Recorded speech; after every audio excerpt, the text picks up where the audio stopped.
Brazzaville a accueilli la première édition du Forum national sur la masculinité positive et le leadership féminin, une initiative portée par Women Center en partenariat avec plusieurs structures qui s'est tenue ce mardi 31 mars 2026 à l'hôtel Olympique Palace de Brazzaville. L'objectif de ce Forum national sur la masculinité positive et le leadership féminin au Congo consiste à promouvoir un leadership inclusif en mettant ensemble les hommes et les femmes.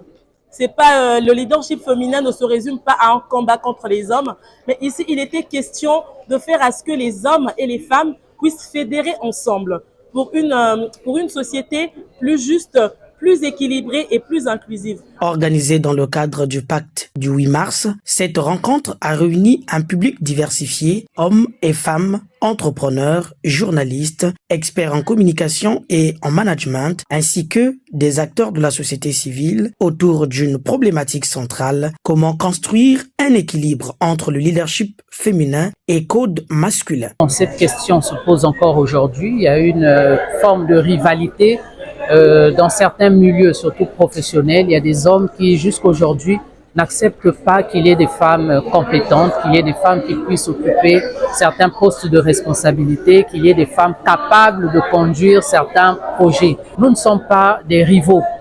On doit être complémentaires. Généralement, le leadership féminin prête un peu à confusion. Il y a des femmes qui prétendent être surdominantes, alors qu'en réalité, on ne parlerait jamais du leadership au féminin sans qu'il y ait l'apport masculin. Les deux doivent fédérer ensemble, c'est une synergie, mais pas la rivalité comme telle qui crée des obstacles des obstacles qui enfreignent à l'évolution.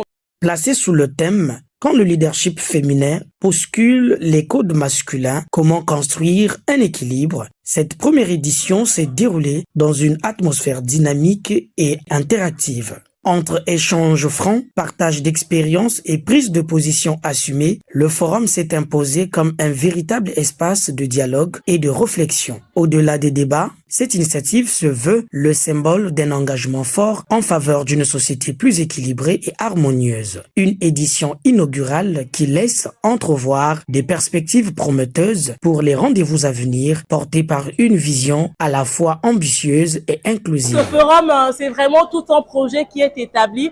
Nous aurons des ateliers que nous allons compter, organiser des sensibilisations parce que notre mission ici, c'est de promouvoir ce concept sur la masculinité positive afin d'interpeller les consciences masculines et les consciences féminines pour qu'ensemble, qu'on puisse former vraiment cette boule d'énergie qui pourrait faire à ce que notre société soit beaucoup plus révolutive. Nous faisons appel au gouvernement congolais, aux institutions, aux entreprises, aux ONG qui doivent appuyer cette initiative qui se veut être vraiment ce cadre-là d'échange national et voire même à l'international, pourquoi pas.